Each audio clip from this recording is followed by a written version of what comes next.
we're constantly being told about the merits of diversity. Diversity is a strength. Diversity is good. Diversity will make the country better. It'll save the NHS. It'll save the pension scheme. It's for the economy. Whenever you see a brown person, just think GDP.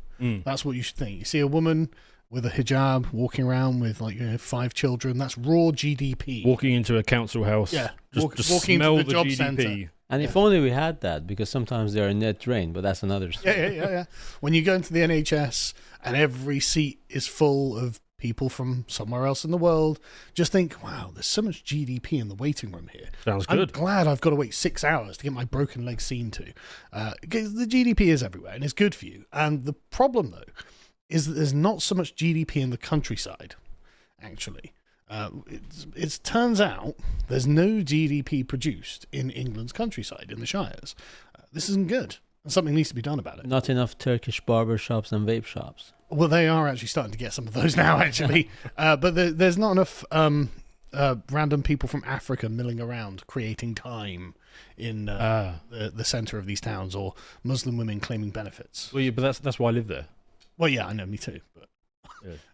but apparently we're getting diverse stuff. Oh, good. Right? Oh, good. So this is what you need to know. But anyway, Right. before we begin, go and watch Luca's series Chronicles. He's done another excellent episode about a play I've never heard of. So I'm going to watch this and find out what it's about. But I just want to show everyone the intro, right? Because I think we're kind of sleeping on just how much great work the team is doing, and I just want to play this to you. Begin by talking. Start at the beginning. So I was watching it before we started.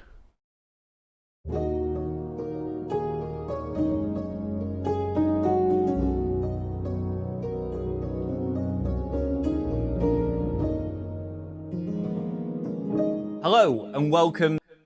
Isn't that a beautiful intro? Anyway, That's excellent. I know, Yeah. I'm going to see if I can get Brokenomics one of those. right? Mesmerizing. You don't have a lovely intro like that, do No, you? I don't. No, they've been working really It's hard. just cut to Dan. Yeah.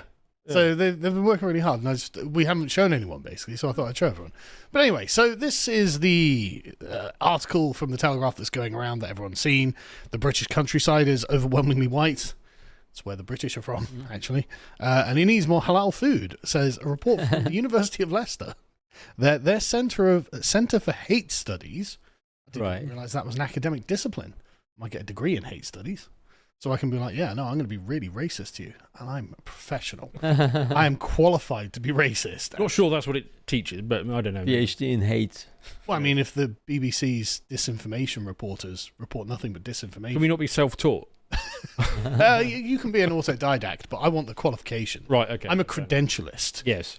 If you live in Leicester, probably you don't need to get a degree. Well, You have a street cred. we are going to discover that shortly, actually. Yeah, I've done my homework. You have, yeah. So they complain that ethnic minority communities face challenges in the countryside because rural England is overwhelmingly white, and this creates feelings of discomfort and the psychological burden that comes with navigating predominantly white spaces, which, I mean, don't we all just feel that? You know, Nicholas, when you arrived in this country, you're like, too many English people. Absolutely. Something needs to be done about this. But yeah, so, you know, they raise concerns about traditional pub culture. Should probably just abolish it for the good of diversity, and how monocultural customs are exclusionary, which is remarkable because it comes from this report from their Centre for Hate Studies. And to University of Leicester, I would suggest, look not at the splint in our eye. How about worry about the plank in your own? Because, man, things are not good in Leicester. And to find out how bad things are in Leicester when it comes to hate crimes, we turn to the University of Leicester and their hate crime report. Now, Leicester, just for anyone who doesn't know, is 42% English. So it is a minority city. And it is the place where, you may recall, in 2022, there were race riots between Muslims and Hindus because there was a game of cricket, which is very important. Yes, I remember that. And, Yes. and I remember the Labour front bench were mildly irked. Yeah. And then a couple of months later, the British working class rioted and their basically eyes started burning. Yes.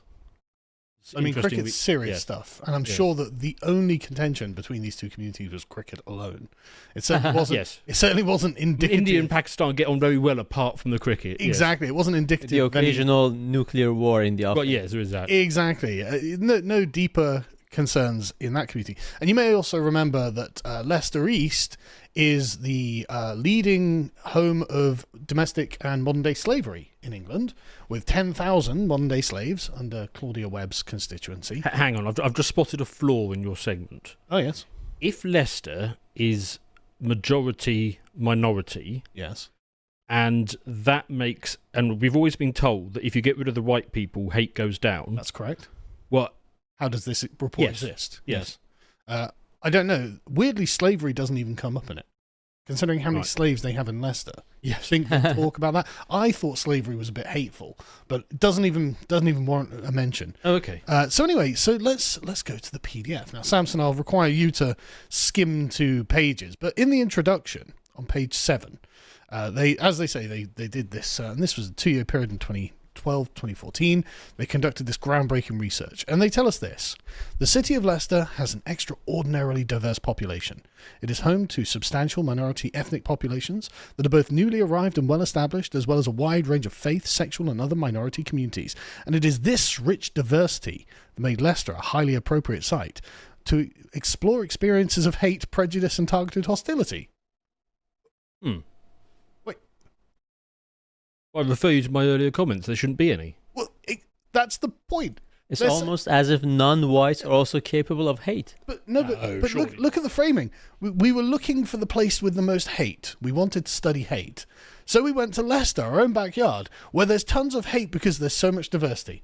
Hate is just a normal part of diversity, according to the University of Leicester. Interesting. It's where you'd most expect to find it. What were we going to do? Go to some nice village in the Wirral or something? No, we've got nowhere else to go. It's got to be there. And so on page 8, they tell us that during the process of conducting this study, we heard from sizable numbers of participants. So there was different, people in the different lifestyles, whether they're Polish, Roma, Somalian, Congolese, Iranian communities, and all these other sorts of things. But you'll notice that the people they're leaving out from this are essentially straight White. men. You don't get to hear from those much. Although they do have white men in here, but they're ones with disabilities or mental health problems or something like that. So they get to be minoritized in the categorization. But the point is that you can see the background assumption of all this is hate is what happens from white men to minoritized communities. Yes. Someone who has been categorized. And so we go on to page 11. They tell us who took part in the study. So 56% were women, 42% were men, so that's a bit of a strange bias, isn't it? And 3% was transgender. Now, so that's not exactly a representative slice of Leicester, right? Unless Leicester has just a really disproportionate number of transgenders. Is 3% of Leicester really transgender? That would put there about... That's what they used to call the don't know category, isn't it? Yeah, that would make about something like 90,000 transgenders in Leicester or something, 9,000 or something. It'd be quite high. But so it's not really representative. And then they tell us that 29% of our participants were 18 to 24. The next largest group was 25 to 34, which was 18% of the sample. So more than half of their population is under 35 that they've sampled. But the thing is, only 25% of Leicester's population, if you check the 2021 census, is under 35. Actually, half of them they're older, and the population generally, it's actually a fairly predictable. Well, and also, column. if you say that Leicester is only 42% white, I bet on the under 24s, Yeah, significantly more. but they also 30% from the university itself. So this is not exactly a representative sample of the population. They say that if we carry on going down a little bit, you see a big table of the ethnicity. So 43% were white British, which is about roughly correct. 29% Asian, which is actually under. 13% as black, which is over. Then you've got mixed heritage, Middle Eastern, gypsies, etc., etc. In the 2021 census, they're only 8% black, 4% mixed, 41% white, and 43% Asian. So they are not exactly doing a balanced sample of this. But anyway, the majority of the participants called themselves heterosexual. 76%. Really? 25% of Leicester is gay? Really? I'm not sure that they are. Again, I think this might be sampling biases from university population. But anyway, let's take these strange numbers that they have and go to the most recent racist experience that they had on page 19. So they tell us that for the majority of those surveyed, being the victim of targeted hostility was a current and ongoing issue. Well, I mean, that seems like a brilliant argument against it just on the face of it, right? Have diversity. Why? You'll be the victim of targeted hostility as a current and ongoing issue. Almost everyone, basically. 59% said that they'd been the victim of a hate crime within the last year, a quarter within the last month, and a similar proportion had experienced a hate crime more than a year ago, but less than 5 years ago. So most people are victims of hate crimes in Leicester.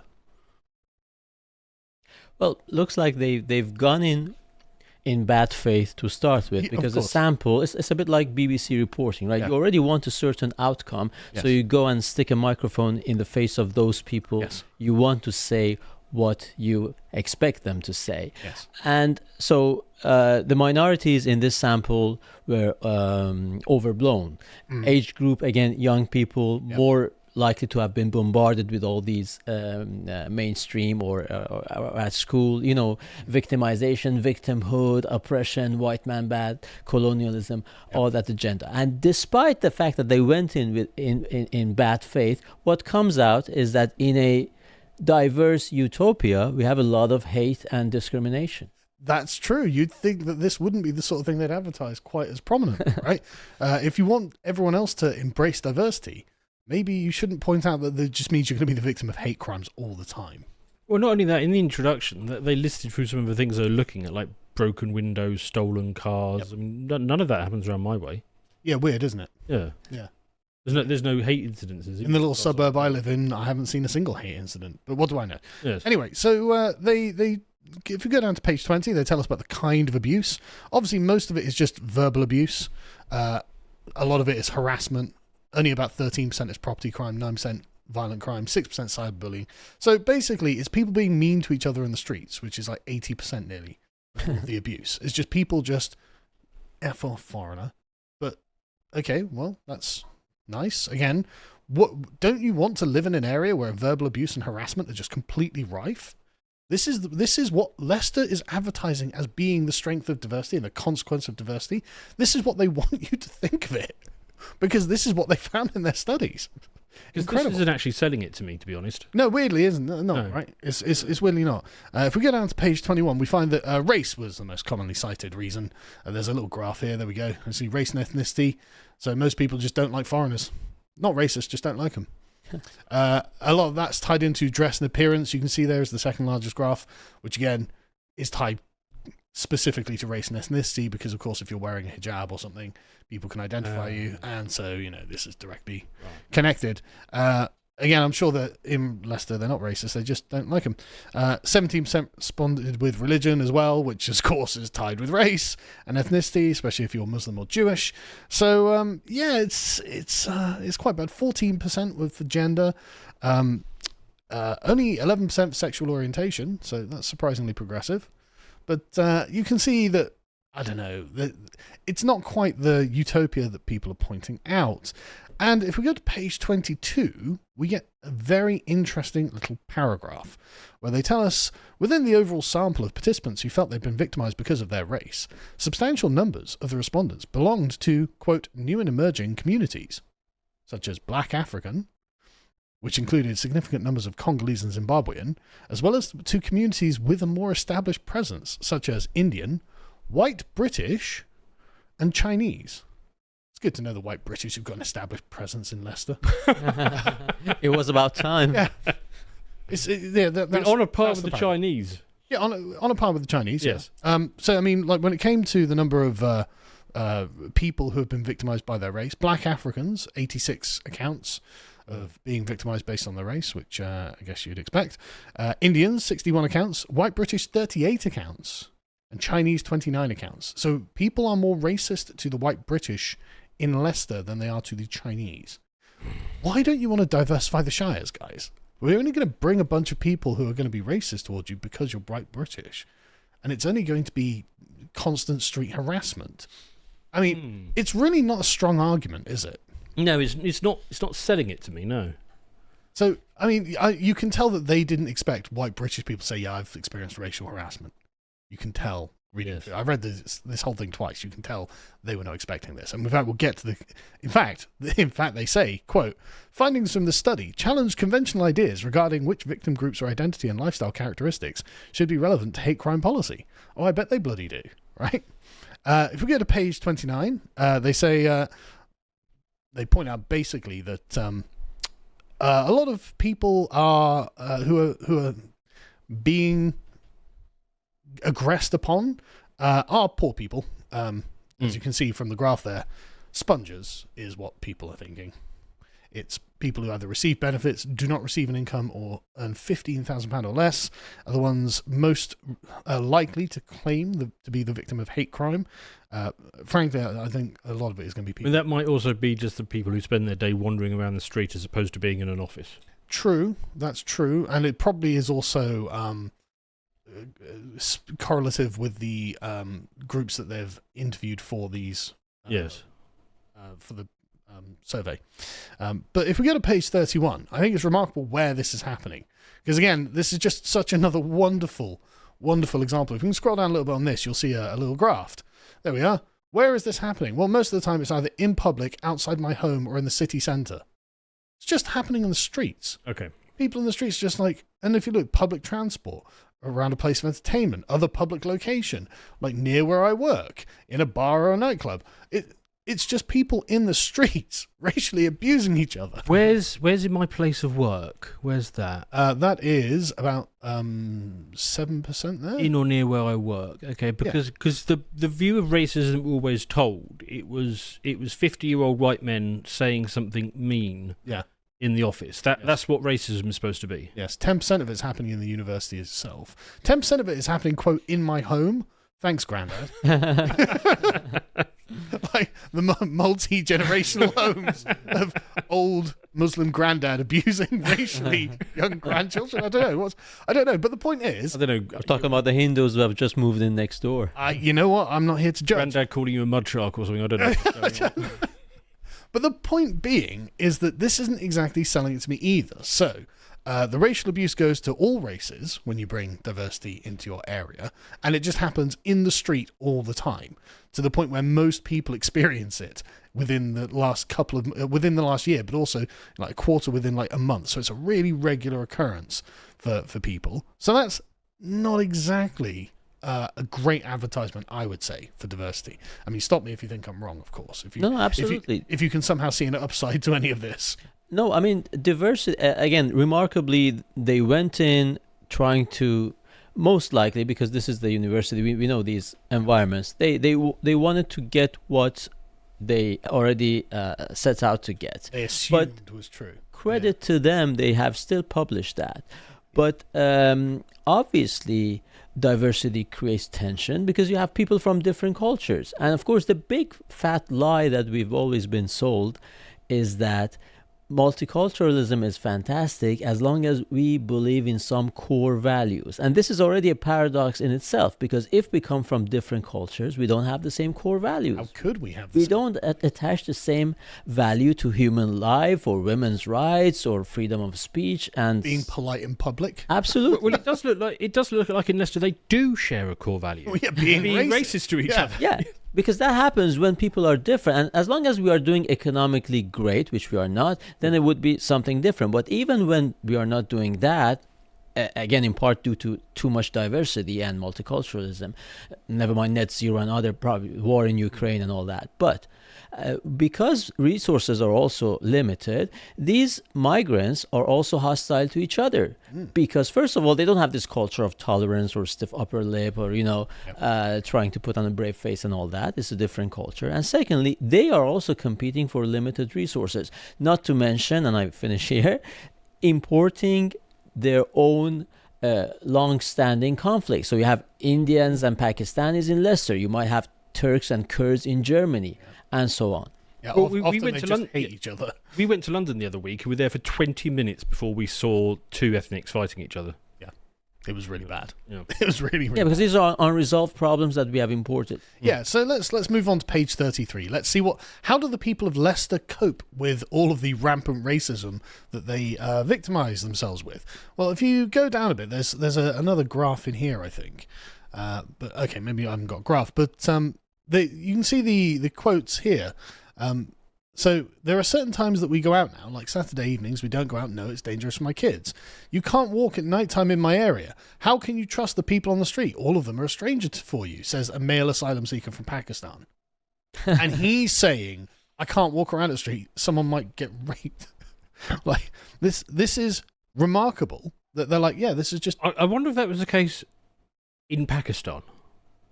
Good question. I mean, presumably he's from somewhere. Yeah, Chinese woman's like, we can't go out at night. The most dangerous part is just being around them, basically, each other, is what they say. So if we go down to page 37, page 30. Well, I thought I was on page 37. But anyway, right, so you can see that if you go to page 37, you can see that there's a graph on this page. We go down a bit. There we go. The dark green is people who are not affected by this. So 8% have said that this doesn't impact their quality of life. Maybe they're the ones doing it all. Quite possibly. Quite possibly. The 91% say that they have been affected in some way and negatively. So that's great. That's absolutely great. So if we go to page 39, we can see the consequences of what this has on people. And 71% say it's made me upset, 41% say it's made me anxious, 37% says it makes me angry towards others, 36% makes me vulnerable, 35% made me avoid certain areas, 33% made me fearful, 32% made me distrust other people, and 29% says makes me depressed. And that, again, is the overwhelming majority there. So, again, not another brilliant advertisement for diversity. Would you like to be upset, anxious, vulnerable, and depressed? Because if you do, import diversity, says the University of Leicester, I mean, based on the experience of the people of Leicester. The more I'm coming back to your original question is, no, I don't think I do want this for the countryside. Yeah, weirdly, I think I don't want this in the shires. Yeah. So when they come out and like, yeah, well, the shires are too white, I say, are they though? Yes. By your own metrics? Compared to getting this. Yeah. Made me want to move house, conceal my identity. I mean, well, made me want to move away from Leicester. Why only 11%? yeah. I guess a lot of them feel trapped there. But let's go to page 52 now and discover what people are doing about all of these problems that diversity has laden on them. So the answers are they're self-segregating and imposing a personal curfew, and they're arming themselves in their own homes. Right.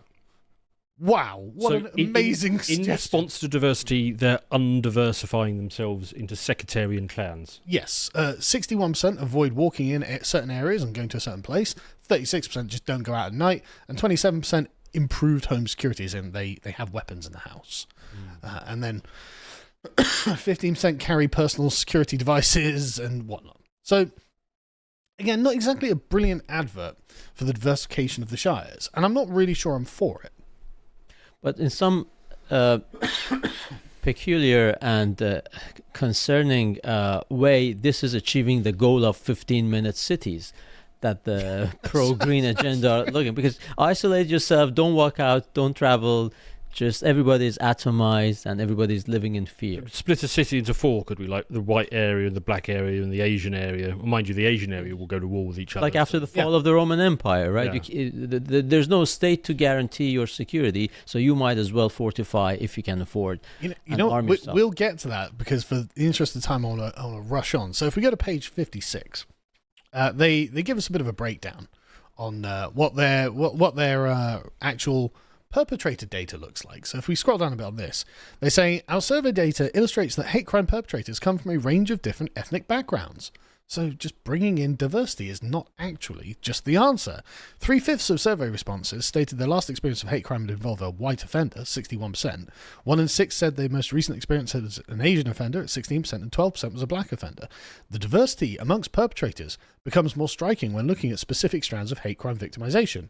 Taking racially motivated hate crime as an example, just under 2/3 described the offender as white British at 58%. However, significant numbers of respondents said that Asian British, 17%, or black British, 15% individual, had been involved in their most recent experience of targeted hostility. The interviews complemented the survey data in demonstrating that the perpetrators involved in racist and religiously motivated hate crime come from various different backgrounds. That was 42% not white British committing hate crimes based on race. So they're pretty racist. So do you want a bunch of racists who don't like each other, let alone you, moving to your shires? I can't say I'm in favour. Racists are also more violent than the typical white racist. That's true. And don't bring too much GDP either. Well, yeah, that's another great point, because as we saw, it was all the bottom rung of society. But if we can go to page 57, they say, in these cases, though the majority of offenders involved in the most recent experiences were white British, over a quarter stated that an Asian, British, Indian, Pakistani or Bangladeshi individual had been involved in their victimization. The findings from the study illustrate that the profile of hate crime perpetrators is much more diverse than commonly assumed. That's progress, folks. Diverse hate crimes is where we're aiming for. So if we go to page 70, there's quite a lot of discussion on the police in this, and they just say, what's the point? Yes. As you can see, police don't take it seriously, or I dealt with it myself. The police don't do anything. This was a private matter. The police would not have understood, blah, blah, blah. And so basically, many people just don't bother going. A female Zimbabwean asylum seeker says, quote, "There's not much they can do anyway because you'd never come across those people again. I would never recognise them. There's no way they could get them. It would be a waste of time on my side to report it to the police." As in, it's a random person walking around the streets who just racially abused me and then pissed off. There was a time where if somebody was abusive in the street, you just say, "Well, yeah, but I know who you are. Exactly. I went to school with you." Yeah. They don't know each other. Like Yes. the Pakistani asylum seeker said, well, this is a place of strangers. Yeah, that would be the high trust society where people know each other. Mm. The Shire. Yeah. Yeah. Yes. Exactly. Yeah. The last bastion. Yes. Anyway, so we can move on to page 80 for recommendations. Now, these are excellent recommendations, obviously. So the first one is frontline practitioners should treat victims with empathy, humanity, and kindness. Okay, I assumed that they were. I mean, I assumed they were being nice. But then the second one is organizations should consider early interventions before incidents escalate into violence. Such as? It's happening on the street. Yeah. It's not happening in the police, or in the schools. What do they do? Like sniper nests on the high street? No idea, but it's just happening in the middle of the street, like all over the town.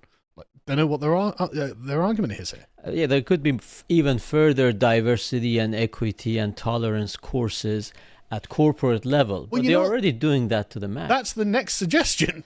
There you go. Hate crime awareness campaigns should be publicised in more appropriate community relations. So you're going to have to try and propagandize the diversity, not to be racist towards one another.